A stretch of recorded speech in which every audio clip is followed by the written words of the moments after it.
The One Thing series is designed to help AuDHD women and moms to slowly develop habits together so that we can free up mental space. In today's video, I want to explore how having a community to support you, especially as a neurodivergent woman, plays a huge role in developing habits like getting consistent movement, and what is scientifically happening to our brains when we increase our heart rate during exercise. So in today's video, we're going to cover questions like how much movement is beneficial for our brains? What happens in our neurotransmitters when we are getting activity?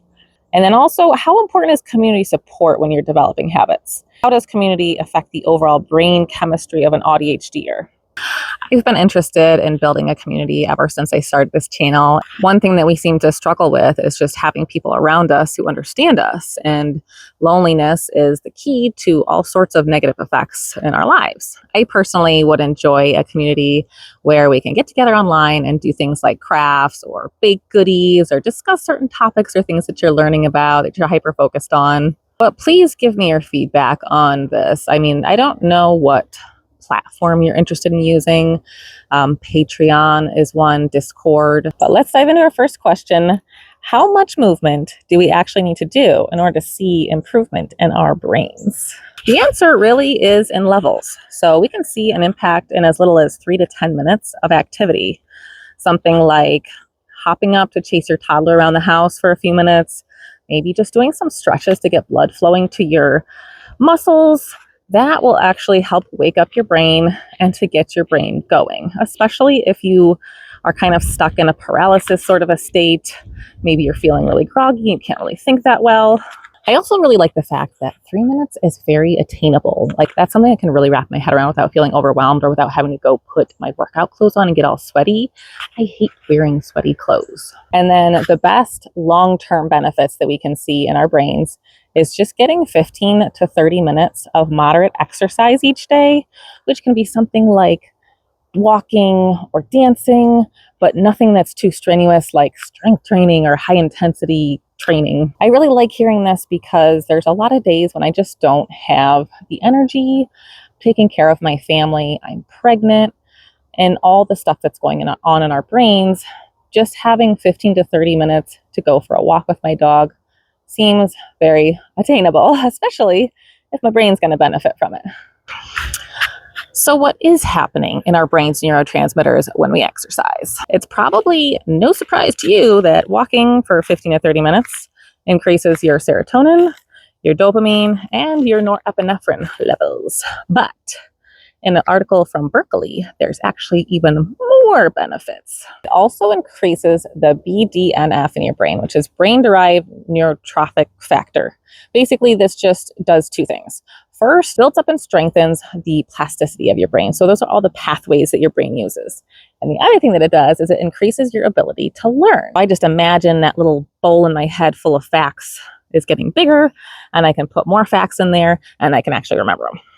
BDNF, that's all you have to know. Now let's talk about community. How important is community support when you are building new habits as a neurodivergent person? So community support like body doubling, message boards, maybe just text-based chat has huge and many various benefits for neurodivergent people, but we'll just get into a couple of them.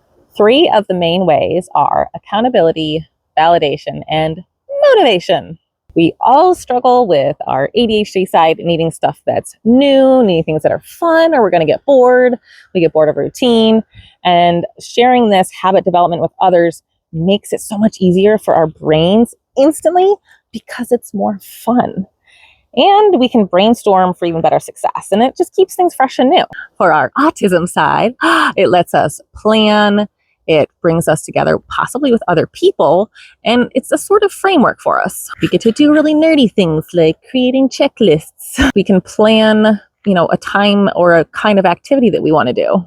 And also being able to find other people that we can help cheer on, because I don't know about you, but I'm way better at cheering on other people than to doing stuff myself. It was getting way too hot out there. I don't know. I was thinking starting a fire in 85-degree weather. It'll look cool for the camera. I'm like roasting and my face is all red. But anyway, back to the video. So we're talking about community. and also developing habits. So of course, whenever we're going to develop habits or something new, we're going to struggle. And I feel like we struggle more than anybody else in this case. So there's a space inside of the neurodivergent community where we understand each other. We can validate each other's struggles. We can encourage each other, but without putting any shame out there. I do think it can be difficult to find the right community for you. I have not found one.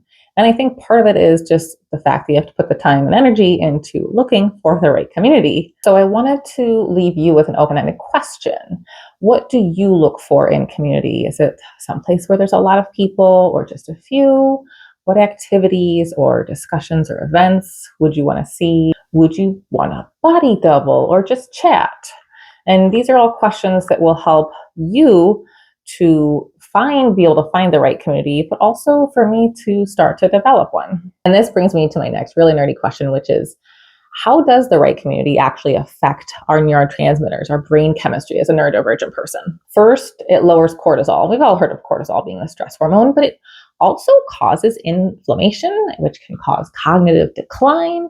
And that's something that we definitely don't need. It also increases oxytocin and dopamine when we're in the right community. And firstly, in an article I was reading by Frontiers of Aging Neuroscience, loneliness can actually decrease your brain volume for memory and cognitive function. The best types of communities offer a lot of flexibility, right? We need a lot of flexibility. If it's online, that's even better because we can come and go. We can turn our camera off. We can turn it on. We can wear our pajamas. And activities should be flexible, I think. Like, I always envision like making crafts because it's like art. It's a creative process. It's not like everybody has to do the same thing at the same time. You can just create it as you want to, but you can still be there to talk and give suggestions. I think that you get the picture. I just really wanted to impress upon you and myself what a big impact community makes on our brains and how important it is for us to have a community. I would love to know if you've been sticking with us this week as far as getting movement, activity, exercise, and what that looks like for you. For me, the greatest key for consistency has been my dogs, because I feel bad if I don't walk them every day. I need to take them out for a sniff. And so, I can walk them in our side lots in the woods, but I feel like it's not the same thing. So it really helps me to get out almost every single day and go for a walk. What have you found to be the best way to keep you going and to keep you consistent with getting consistent movement? And if you haven't joined us yet, you're welcome to. We are trying to get consistent movement together over the next week or two. Thank you so much for joining me today. I look forward to seeing you this week in the YouTube shorts for check-ins and in the comments below. Have a great day. Bye.